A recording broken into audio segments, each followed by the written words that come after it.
getting out of an abusive relationship early makes a huge difference. And I'm proud to say I did come in as a victim, but I am a survivor. Then I could see my mom. My mom was walking toward us. And I got excited. And I was like, there's my mom. And then he didn't stop. I'm trying to keep it together, I said. I gave in to the tears. And I hated that. It's not necessarily the easiest process. It's not necessarily the prettiest process, but it is the most effective process. Like, you can do this. I'm going to tell you 100% you can do this, and you're so worth it to do this. I'm sure losing any child is a real arrow through your heart, but you know, she was great. She was a friend and a family member and our daughter. There is one thing stronger in me than fear, and that's my determination. And now, here's your host, Jen Lee. Welcome back. This is Jen Lee, the creator and host of I Need Blue, Survivors Talk Surviving. Thank you for joining me today. I am happy you are here. If you would like to hear additional stories or you have a story to submit, visit www.ineedblue.net. Please note, I Need Blue does contain stories which feature graphic content and could be triggering. Please seek help if needed. Remember, you always come first. May 4th, 1994, the cover of the River Cities Gazette read, "Teacher confesses, I fondled my students." Miami Springs Middle School teacher Ronald Bach said he took the girls, most of whom were his teacher aides, out of classes. He provided them with passes that excused their absences. When he was finally caught, there was presumably 16 other victims. Only one of the victims, who was aged 11 during the abuse, now aged 15, pressed charges. The lone survivor who pressed charges is my guest today.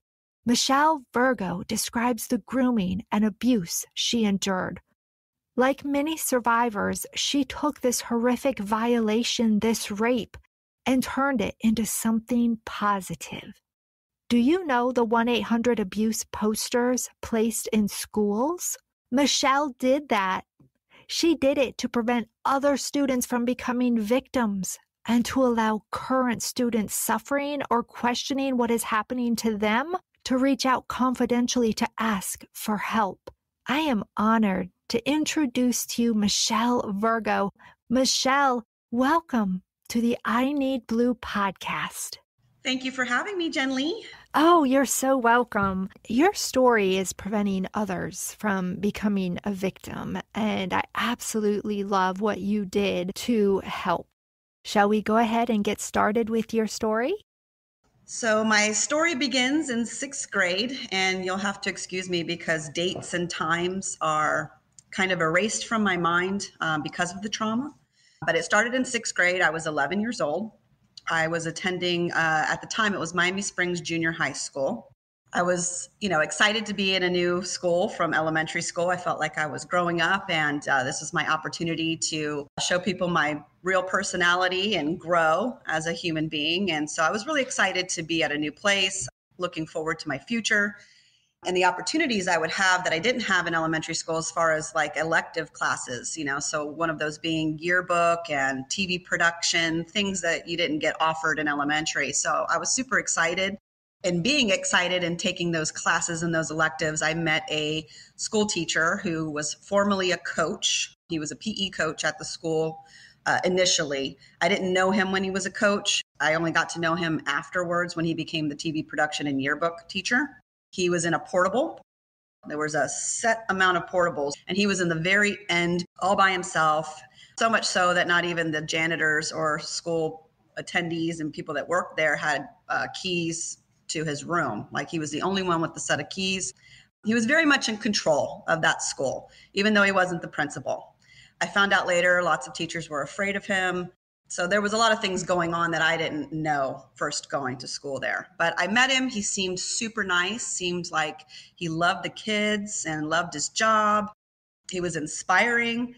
He was very helpful with not just me, but with all the students in the school. Everyone seemed to just love Coach Bach. He was about 51 or 2 when I first met him in 6th grade, kind of up there in age, older gentleman, white hair. And I was just taken with him. I liked how he was. I liked his personality. I thought he was a really cool teacher, and that's how he sucks you in. So he started to help me out. My parents were very young. My mom had me at 16 and married my dad when she was that age, and he was 18 or 19 at the time. So, a couple age difference, but they were very young parents. And in being young parents, they were still having a lot to learn on being a parent and were growing at the same time I was trying to grow up. It left a lot of arguments and dysfunction in the home. My dad was a functioning alcoholic, as well as a drug addict. My mom was very briefly, but it was not the thing for her. So she got out of it right away. She just quit cold turkey. But my dad continued on. He had a lot of friends in the neighborhood that, used, and our neighbor used to throw cocaine bags over our pool wall, for my dad. And I mean, that was just like the standard. That was the norm. They fought a lot over that and over his drinking. And in doing so, it neglected the kids. It took away the attention from the kids. And so Bach was there to fill that attention. He was there to be the parent that I didn't have at the time. He saw an opportunity to get in with my family and with me and to provide something that wasn't being provided. And so that meant giving me lunch money.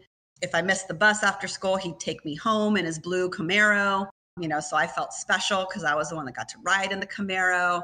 I mean, all of this, later on I realized was manipulation, but at the time it just felt like I won the lottery is what it felt like.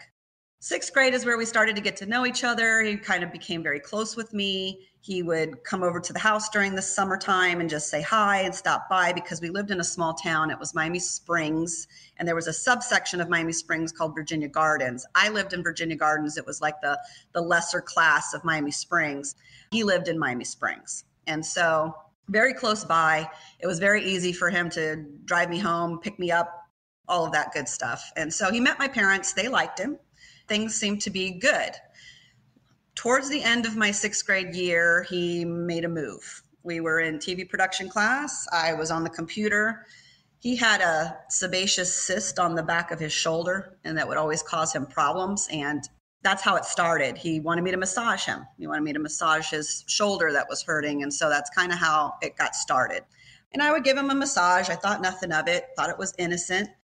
Until a few months after that, as things progressed, he came up behind me while I'm on the computer and he put his hands on my shoulder like I've done him and proceeded to rub my shoulders and my neck. And he says, when you spend so much time on the computer, you get tension in your neck and in your shoulders. That's why my shoulder hurts, so it all seemed very innocent.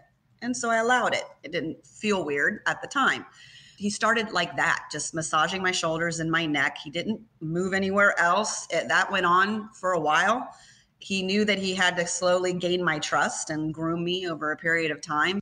So it was like months that this was going on. And then summertime came and he stopped by a few times during the summer, and then 7th grade was starting. And so now here was this whole next second year of school.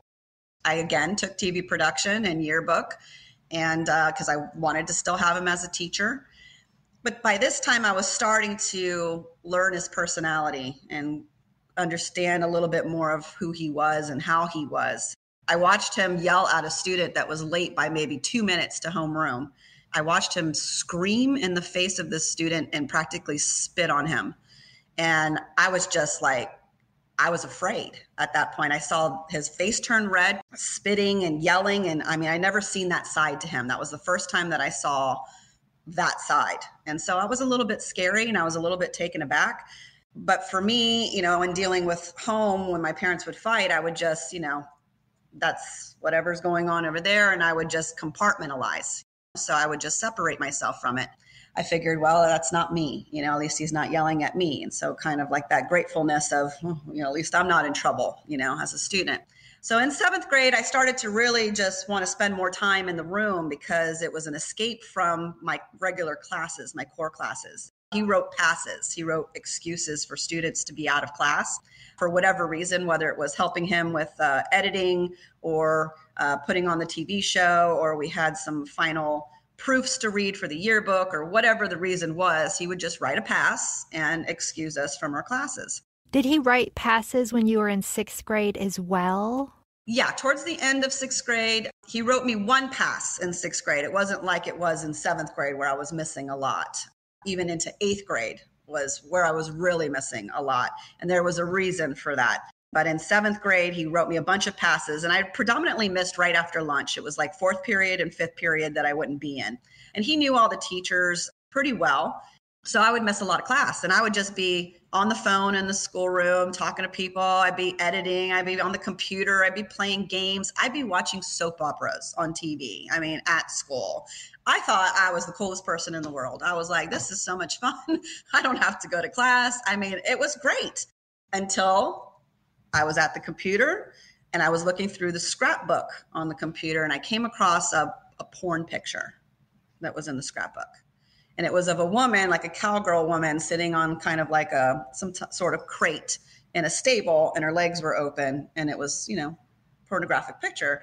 And I brought it to Bach's attention, and I said, do you know that this picture's in here? I don't understand why this is in here. It was like a school computer type thing. He's like, oh, that shouldn't be in there. And he deleted it or whatever.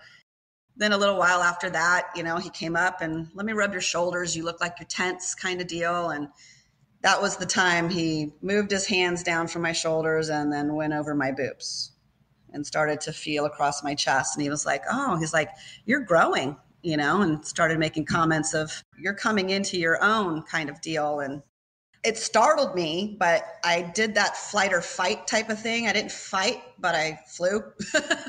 I just kind of, again, compartmentalized and just disassociated. And that kind of became the norm.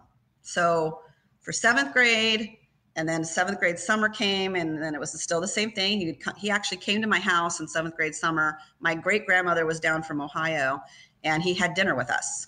Sat at my table, had dinner with us, and this is after he had started to touch me. And I didn't say anything to anybody. I was afraid. I was afraid he'd get mad at me and scream at me like he did the student, or I didn't know what would happen if I said anything, and I was also embarrassed, so I just kept it to myself. I used to see him also. There was a place called the Rec Center, and it had a big community pool. Lots of kids went there and played at the Rec Center and went swimming, and I would see him from time to time there. But as I started to get into 8th grade, I tried to kind of isolate a little bit more. I didn't take TV production in 8th grade. I took yearbook because I was a big yearbook fan, but he wasn't the one teaching yearbook in 8th grade. However, it wasn't his portable, but he was the overseer of that, so he was still in charge, but he wasn't the one teaching it in the 8th grade year. So I decided to go ahead and stay with yearbook. I would spend a lot of time still in the portable because with yearbook, you had to get the proofs done. You had a deadline. You had things that you had to get finished. So I was in the room, and he would still write passes so that I could get the work done. This was the year where it kind of took a turn with the touching. So all through 7th grade, it was just the boobs. It was just the top portion, rubbing the shoulders, rubbing the neck, moving his hands down and playing with my nipples. He made me feel comfortable, even though what he was doing was wrong. And it wasn't until at the end of the 8th grade that really hit home for me, because I didn't say before, but at the end of 8th grade, when he found out that the absences that I had wasn't going to keep me back, because that was the whole point of making me miss my classes. If you had a certain amount of classes that you missed through the year, like over 40, you were held back. That's the way they used to do it. And so he was hoping that I had enough absences that I had accumulated through the year that I would have been held back in 8th grade, because he liked me so much that he wanted to keep me again another year. He wanted me to stay with him. And so that was his logic. But my counselor brought me in with my mom and was like, do you see these absences? So he deleted over half my absences in the computer, which was, you're not allowed to do that, but he did. I think there was like 10 that were left over that he excused. So they were excused absences. And that's how I graduated. So when Bach found out I was graduating, that was a problem for him. He was very upset. His plan didn't work. And he wasn't angry with me. He didn't show me any anger, but, I was like, yeah, I'm going to graduate, because I told him I was worried about my absences. And he was like, oh, don't worry, you'll just stay with me and, we'll take classes again and this and that. And that was the year when I was there the last time, the very last week of school, that he was touching me again. He asked me to stand up. I asked him why. He said, because I want you to. I said, okay. And I stood up. And that's when he slipped his hand under my pants and under my underwear and took his finger and started to feel around my clit area. He didn't insert his finger, but that's because he got interrupted. One of our students that took classes with me knocked on the door because he needed to ask Bach something. And that was a saving grace moment that it didn't go on. But a few days after that, when I was alone again, he did get his way and he did rape me in the back of the school portable. When that happened, that was when I really disconnected, and I took flight to what I call my butterfly garden. I went to my safe place. It was this field of wildflowers and butterflies, and I felt safe there. And that's kind of where I took my mind while he just took my body. And that's why I have butterflies tattooed all over me. It reminds me of my safe place and my safe heaven, and that I'm always okay. And so he did end up raping me. I was the only one that he did rape. Everybody else he molested. I'm assuming you were alone in the portable. Yes. Mm-hmm. Oh, yeah. He would never do it in front of anybody else or other students. He would only groom, one student at a time, which I've later found out I was that student for that time.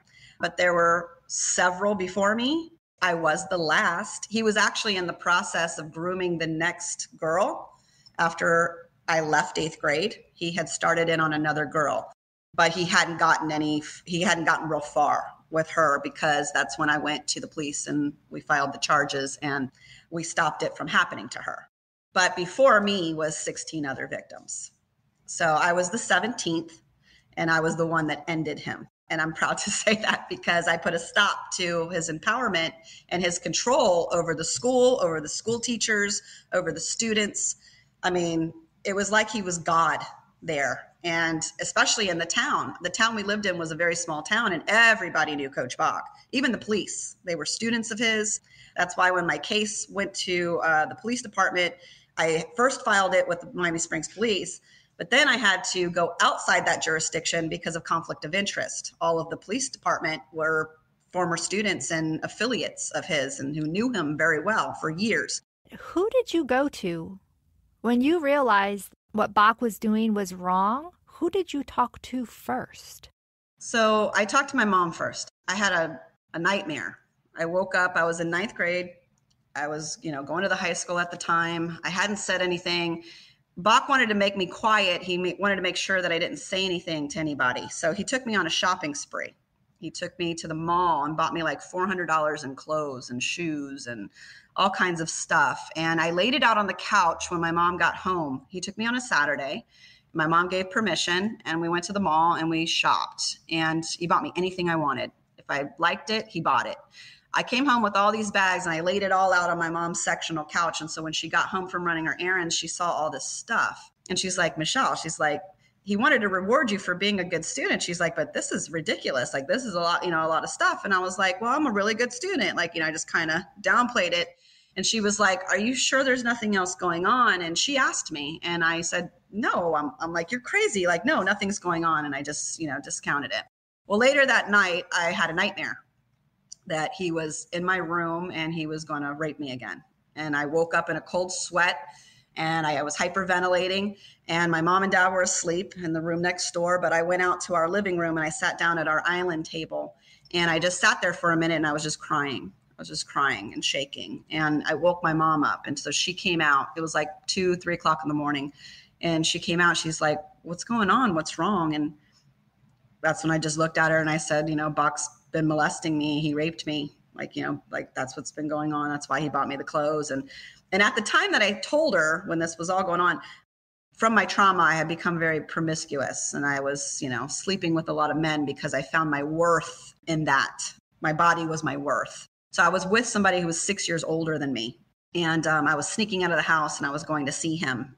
about maybe 10 blocks away. So I would sneak out of the house and I would run 10 blocks to go to this guy's house and be with him. And then I would sneak back and then go to bed and then wake up the next day. Well, this one particular time, my dad caught me. He found that my shoes were in the bottom under my window and the screen was off, and I got my butt beat for that. So this was right after that, when I was grounded and all of that had hit the fan. And that's when I had told her. So she thought I was telling her that to get out of being grounded from the other guy. And that wasn't the case. And so it took a few days. And then when I brought it up again a couple days after, and she knew I was serious, that's when we decided to go to the police department and we started the proceedings. Did Bach ever say to you, don't tell anyone? Never. It was implied and never said. It was just, you understood that you weren't saying nothing. He had a way of just making it an implied. He never had to say, don't tell anybody, because so he had that installation of fear. And since you were already fearful, he didn't have to say it because you were afraid. And he knew you were afraid. You just understood that it was not something you were going to share with anybody. Wow. I think he was very surprised when I came out, when I told on him. He was very surprised. He was very shocked. And when I did see him at the courthouse that last day, I didn't even recognize who he was. He had aged so much from that vivacious older man that I used to know in school to this wrinkled, shriveled shell of a guy. I didn't recognize him. My mom grabbed my hand real tight when we walked past, and I didn't understand why she grabbed me so tight. And then when we got in the courtroom, she was like, you didn't see him? And I said, see who? And she's like, Bach. He was sitting right there. And I was like, no, I didn't even recognize him. That's how much that case aged him. Like when it hit the fan and everybody found out about his true colors. I mean, they found in the investigation going through his trash. He didn't even know that they were going through his trash, but they were going through his trash. Pornographic magazines, kid magazines, like YM and, all those youth magazines. He tried to erase his hard floppy disks back in the day.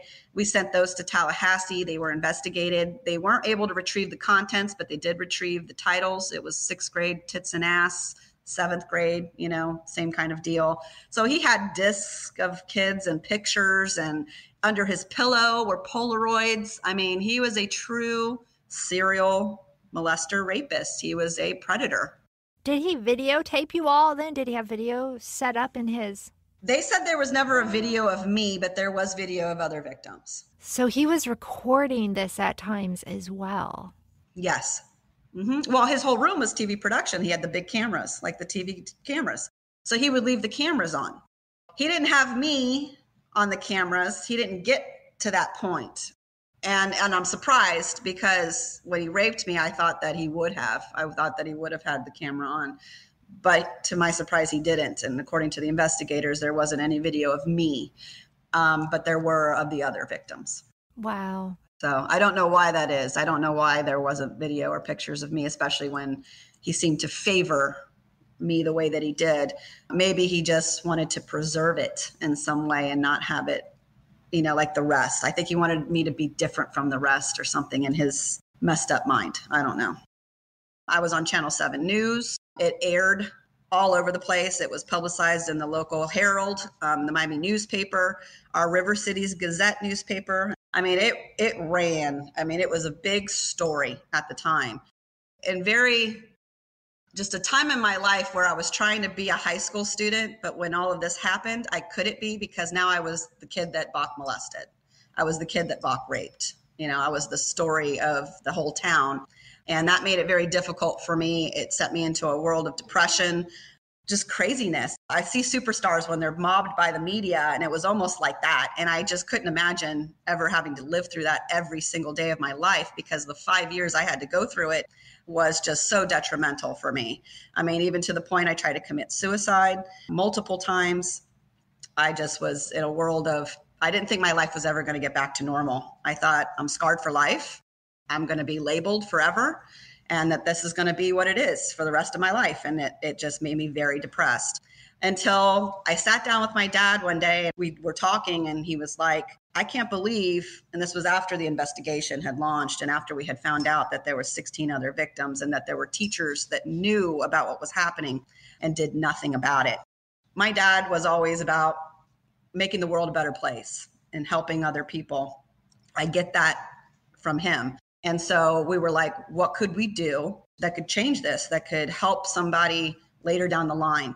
At the time, big 800 numbers were like popular. You saw all the TV promos, call this 800 number, donate today, this charity, that was like big time back in the, late 90s.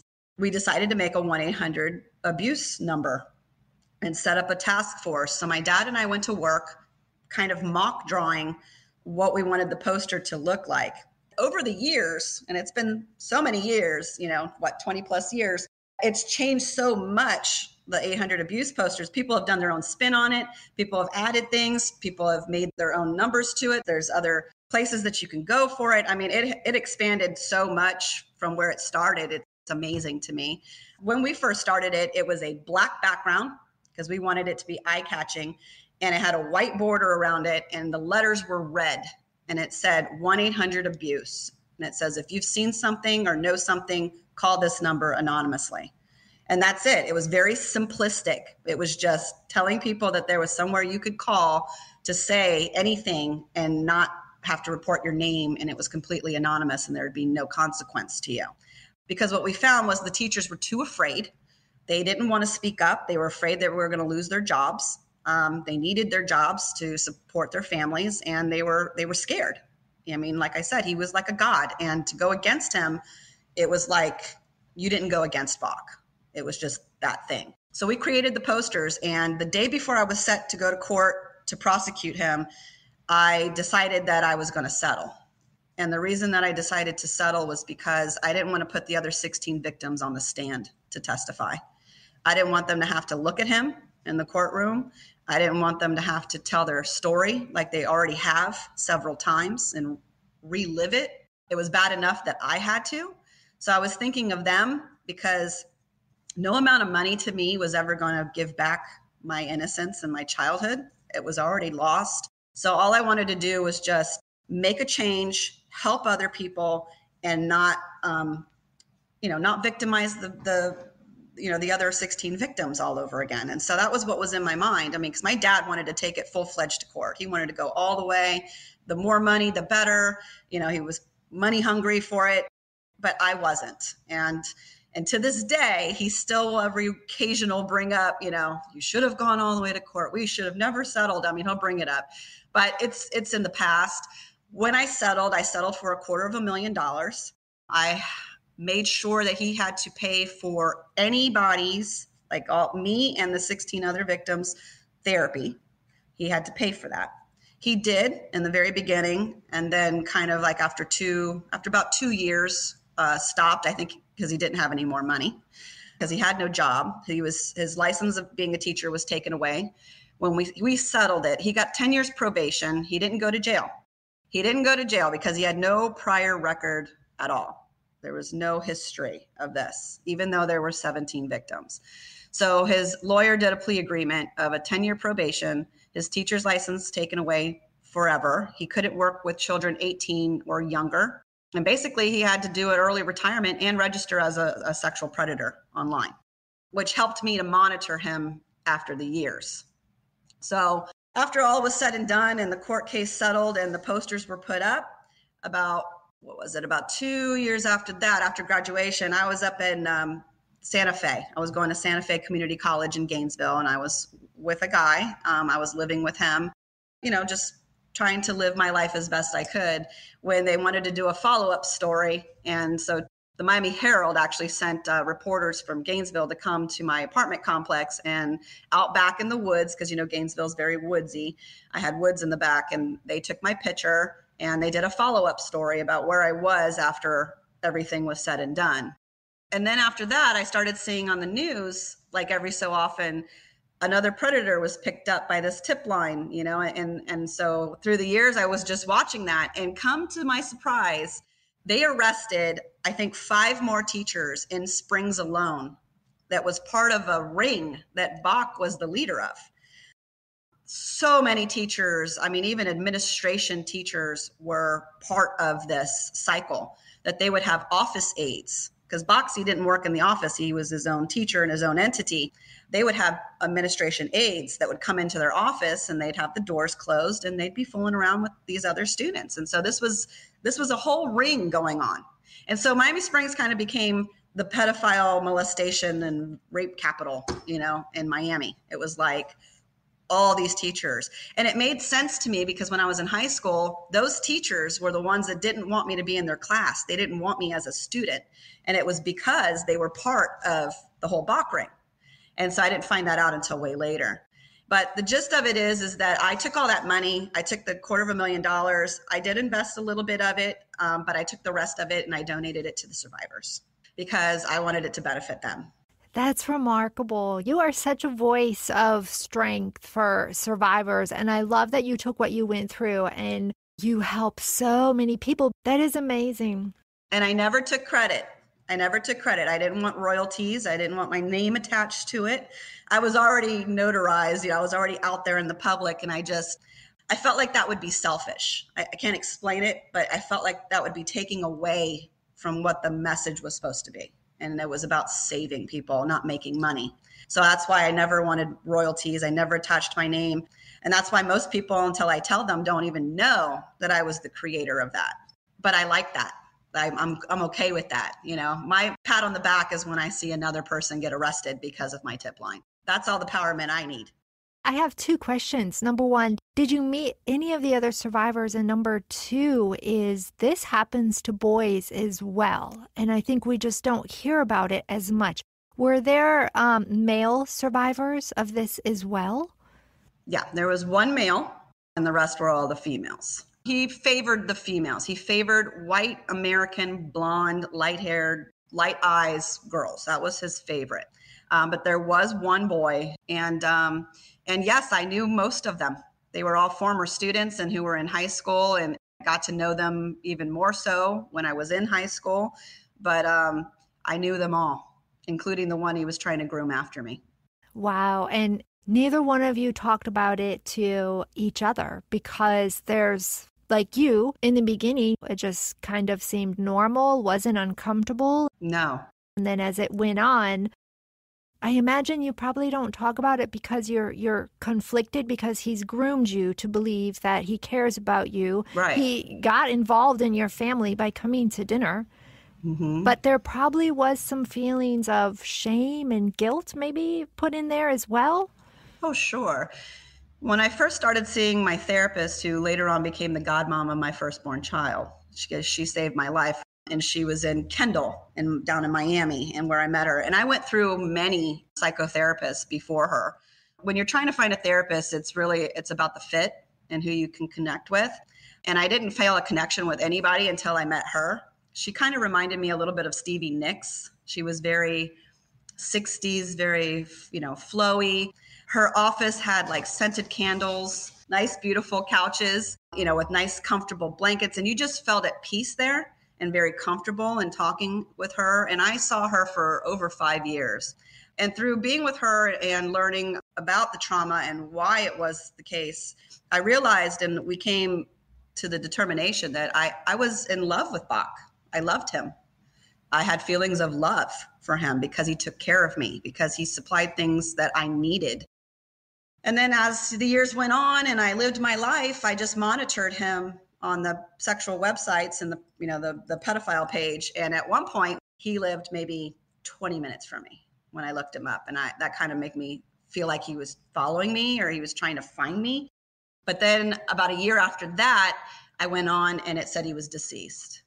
And I felt a sense of relief. Like I didn't have to check anymore. And like that it's finally over, when he passed. Because he was 50-something years old when it started. So I was surprised that he lived that long. But, because he was old. But, I just felt like it was finally put to rest with him. And I went through lots of therapy and don't think that this story was just this big happy ending. I went through a lot. I went through drug addiction. I went through alcoholism. I went through depression. I went through suicide. I went through it all to get to where I'm at today.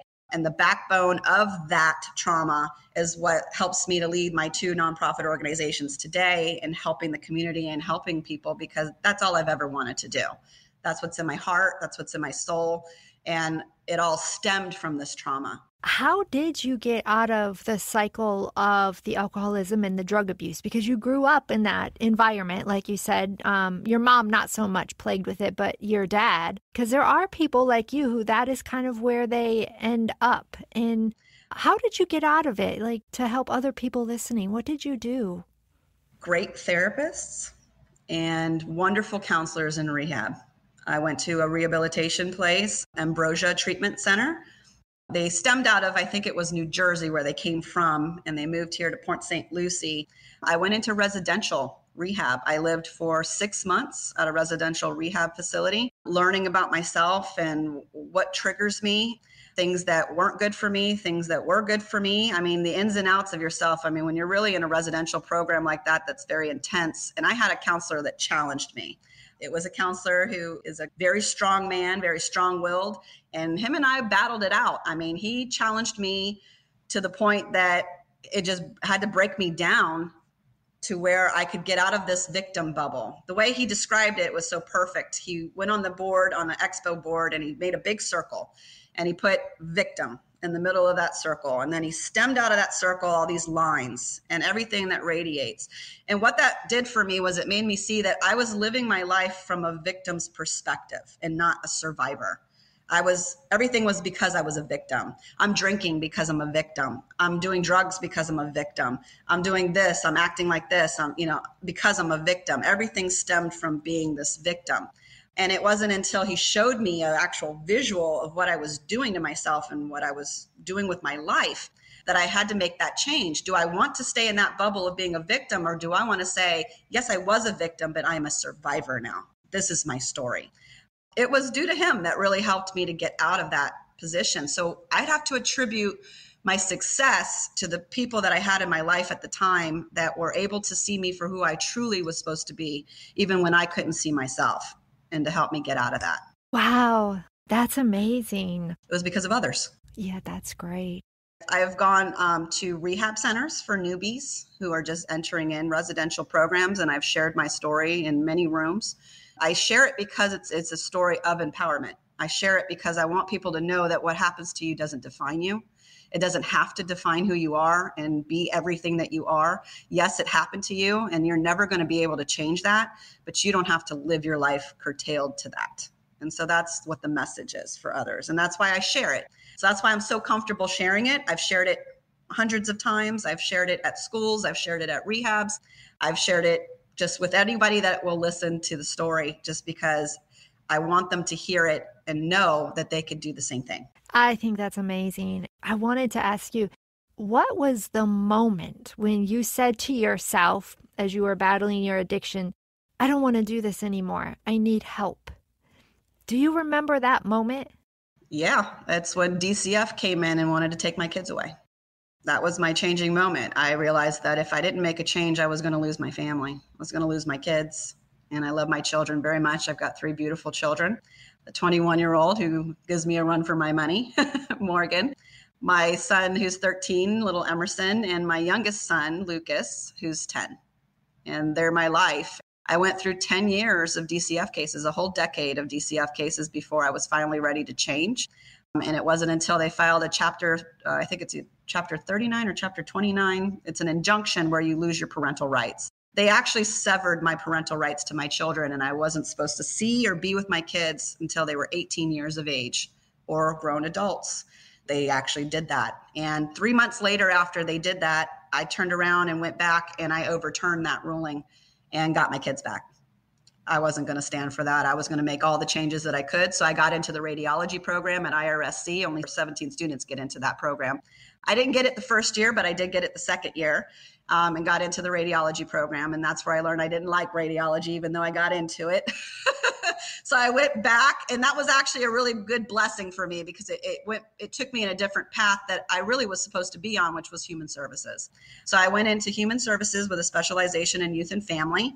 I graduated with my bachelor's degree, top student in the nation, Florida Academic Award winner, many scholarships, 4 medals of honor. So I'm very proud of where I got to be and how that story came to be where it's at right now and today. And so I live at home with my wonderful husband of 20 years and my 3 beautiful kids. My daughter moved out. She's of that age, so she has her own apartment. I'm very proud of her. She's so smart and so independent, and I'm so glad that she turned out that way, even from everything we went through. And now I'm just focused on raising the other 2 and living a really happy and successful life. Congratulations. We celebrate survivors on this podcast, and we definitely celebrate you today. I love it. Thank you. You are so welcome. And thank you for allowing me to have the platform to share this story on a wide scale. I want as many people to hear this story. You don't have to be defined by your trauma. You really don't. It can empower you. It can be your strength, not your weakness. Absolutely. What you went through. And obviously you have kids who have went through the school system and currently are in school. Mm-hmm. What was it like for you after your experience? When they were going through school? So when Morgan first started school, she started up here. I actually moved from Pembroke Pines because I wanted Morgan to go to a better school, be in a better school environment. And I was nervous, Jen. I was, because, look what happened to me by a school teacher. So I was very leery. Morgan went into what was called the Project Child curriculum. She was 6 years old, and Project Child was where they shared the same 3 teachers. The class would rotate from the 3 teachers, but they would have them all the years. Like each year would be the same teachers, but they would rotate the homeroom teacher. And there was this one teacher that she got, but he was the only male teacher that she had. She had 2 other teachers that were female, and this was the male.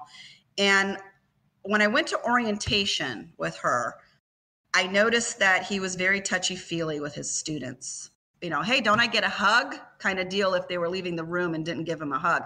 That sent up a red flag for me, because that was how Bach was. Where's my hug? Are you going to rub my shoulder? Like, he was the same kind of touchy-feely kind of guy too. I got this vibe off this teacher that I just wasn't comfortable with when he asked my daughter to hug him. And so I went to the principal and I told her about how I felt that that's inappropriate for him to ask for hugs and want to be touching his students. And I told her why. And she agreed. So they went and they talked. And as a result, he ended up leaving the school and moving to another state. So yes, I'm always on the lookout, and I trust my gut and my instinct. And, people should, when you get a gut feeling and you trust it. It's your intuition telling you that there's something up. I just trusted that. Wow. Trusting your gut is huge. And a lot of times we kind of doubt it for whatever reasons. Yeah. But you're another case as to why we need to listen to our gut. So that's great. Absolutely. And with my boys, they've had great teachers. I mean, I'm very close with the teachers. I do conference calls. I go to every conference meeting. I mean, I'm the hands-on, I'm their parent. I'm always up to speed with my children, with their classes, with their teachers. We're on a first name basis. I mean, I take my time to really get to know them, because I think everybody should. They're going to be with your child for 8 hours out of the day. They're spending a lot of time with your child. And I see them out. Like when I used to work at some restaurants, you'd see them. I'd see teachers come in. They'd come in to have, a drink and some happy hour or whatever. So I would see them personally. And I think that's a good thing, because that got me to see another side of them outside of school. So yeah, when it comes to my kids, I'm Mama Bear. Don't mess with my kids. I'm right on it. I love it. And, your story and your lessons are teaching other parents to be Mama Bears as well. When our kids get on the school bus or we drop them off to school, we think that they're going to be safe. My son, Emerson, my 13-year-old, when he started going to junior high, I had him ride the bus when he started 7th grade, because our neighbor was starting 6th grade, who was friends with my younger son, and he kind of gets bullied. And so I said to my son, well, you go on the bus with him and look out for him. And, you guys together, you guys won't get bullied, because I was worried about my son getting bullied too, because my son has ADHD, learning disabilities. And so I was afraid that he would be picked on as well. So I said, if they teamed up, that would be good. And then lo and behold, William actually didn't get bullied as much as my son did in retrospect of that. But I called the school. I had camera footage pulled, found out who was hitting him, who was bruising him up in the school bus. I mean, because they have video cameras. And I was right on it with transportation, and we got to the bottom of it. I talked to the deputies at the school. I'm that parent. You're not going to mess with my kid. I think that bullying is a sign of weakness in people. I think it's just really awful that kids have to pick on each other that way. But I do think that they learn that at home from watching what they see every day. And that stems from that. I'm the parent that'll be right there at the school bus exit, waiting in the car. My husband was in the Marines. My 13-year-old, he loves the military because of his dad. And so he wanted the military backpack with the water pouch with the water thing. And so he had it around his waist, and this kid on the bus, this big kid, picked him up by his backpack when he got off and then went to rip his backpack off, but didn't realize it was attached to him and dropped him onto the floor, like onto his head. I was like, you know what? I'm done. I'm done with that. So that's when I called the deputy. I got the transportation department. I pulled video camera footage. They all got suspended from school. My son, since then, he has the opportunity to go to technical college. So this year for 8th grade, he's going to be at a college this year, my 13-year-old, taking classes and getting caught up and really having that hands-on attention from a teacher that he needs and that he has to have. That's great, because you bring up a whole nother situation, which is the bullying. And I want to ask you, well, two things. They're both the same, but different scenarios. So if another parent comes to you and says, I suspect, my child is being sexually assaulted or my child is being bullied, what advice would you give to another parent or a friend and how to help? That's a great question. I instantly become an advocate. I am an advocate. I work with the Inner Truth Project. Mindy Fetterman runs that program out of Port St. Lucie. It's a wonderful survivor group, not just for females, but for males as well. I get them in touch with the people that they need to get in touch with. I refer them to the people that I know and the contacts that I have, and I offer whatever advice that I can give and the ways that I can help, and then I turn them on to the people that can help them even more. So I go into full advocate mode. This is a great episode, not just your experience, but then we talked about what it is to be a mom and have your child be bullied. If you want to add something to that, because I have not addressed bullying. When it comes to bullying, I think parents need to be a little bit more aware and pay attention more to their kids, especially like when they're acting out. A lot of parents want to shut down either like what they call temper tantrums or acting out moments that their kid is doing. There's reasons why they're doing that, and it's not just about the attention that it gives them, but it's also a way of an outlet for them to let out their stress or their anxiety that they're having from whatever's causing it. I would say to parents that they really need to pay attention to their kids and what they're saying and what they're doing, because they're telltales. There's signs if you just open your eyes and look. And I think sometimes we as parents get tunnel vision. We're so focused on, our careers and trying to make money and support our families that we neglect to really take the time out to spend with our kids. I'm not saying I'm the best parent. I'm guilty by all means of having tunnel vision, but I have seen some really great parents in my lifetime. Even recently, I've seen some really great parents that they sit down with their kid and they carve out time out of their schedule, and they want to, it's not just at dinner. It's just whenever they have a moment. Hey, let's go to the park. Do you want to talk to me about anything? Like just to have that outlet of opening up to where the child feels that they can come to the parent. Sometimes I feel like we're so busy and caught up in our own lives that our children just feel like they can't approach us and they can't talk to us. And I would just say to parents to make sure that you allow a moment of time in your lives to let your children know that they can come and talk to you whenever they need to talk to you, because children really need to talk to somebody. And if it's not you, then a therapist or a counselor, somebody, they have to talk to somebody. So that's what I would say for bullying. Right. Because otherwise, they turn to social media. Oh, yeah. And that's not always the greatest, because the feedback they get from that is sometimes violence. And, we don't want them to become bullies themselves or to learn to be that way. We want to direct them in the right way of what's appropriate and what should be done and take those channels. Listen to your kids. They're not always just running around and causing scenes just because. There's reasons behind it. And I have to follow that advice myself. I run 2 nonprofits and I work as a medical assistant part-time. And, I'm a busy woman, as is most people. And you really just have to take a moment and be like, Have I really sat down with my kids lately? Have I allowed them the outlet to speak to me or to anybody about what's going on in their lives? Because there is a lot going on in our kids' lives, whether you know it or not. And I know when it finally all did come out and you were going through high school and it was just emotionally a wreck for you, which is what is hard sometimes for survivors. And that's part of the reason they don't come forward is for that reason. But can you provide some encouraging words for another survivor? People make fun of what they don't understand.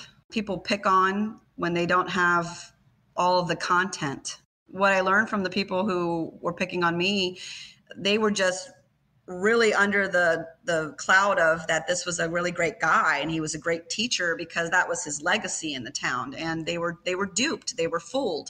And nobody likes to feel like they got fooled or that they were, manipulated. So, to cover that, they'll make you feel like you're the person, you're the reason why that happened and that you were the one that provoked it somehow. I had students that would be like, you did something, you probably dressed a certain way or you acted a certain way.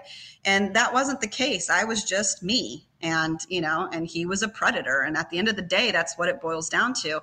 I think it's just a lack of understanding and a lack of people knowing what the facts are and what the real story is, and also their own belief system. So I would say that to people who are afraid to come forward because of the isolation that it will bring to you or the labeling, you are so much stronger than you know inside. And you need to believe in that. You need to believe in your own strength because it doesn't matter what anybody says. What matters is what you know and what is the truth. And that's between you and the person you choose to believe in. And that empowerment has to come from that spirituality. And I would say that in order to overcome it, you need to have that kind of understanding yourself, that this is much bigger than you, and it's much bigger than that person who's trying to label you. Look for the empowerment in yourself and to your higher power and draw upon that strength because it is in every single one of us. We have it. We just have to tap into it. So as hard as it is, and lean on the people who are there to support you. Your counselors, your therapists, your parents, if they're good parents, lean on those people, your friends. Those are the people that I leaned on and was able to get that strength from. So, and for those that doubt you or aren't providing you positive support, you don't need them. No. If they're not willing to see the truth and, learn from it, it's a learning experience. You grow from this. This is something you grow from. And so some people just aren't willing to grow. Not everyone is going to like you. Not everyone's always going to believe you. Not everyone's going to always be your best friend. And that's just going to be through life, even without trauma. During those times, just draw on your inner strength. Everybody's got it. You just got to find it. Find your strength. Thank you so much. You're welcome. Your story it's amazing. And a lot of people are going to learn many things from it. And what's interesting is he did not just fool students, but he fooled a whole community. Whole community. Oh, yeah. An entire community. It's really, truly amazing how much power one person can have. But at the end of the day, I took away that power. He didn't have it at the end of it. There was no power left. Talk about empowering for the survivor. Amazing. So I would just like to say to anybody who hears this story and they want to talk to me, I give you permission to give them my information to get in touch with me if they'd like to discuss anything else. I'm always open to anybody. Absolutely. And I'll put my information in the show notes as well as my web address, and you can always contact me and I can forward your information to Michele. If Michele wants, I'll put her email in there as well. So that's great of you, Michele, to reach out. So I appreciate that as well. Thank you, Jen Lee. You're so welcome. This is Jen with the I Need Blue podcast. Thank you to my friend, Michele Vergho. I appreciate you being here today. To listen to additional stories, visit www.ineedblue.net. And remember, you are stronger than you think.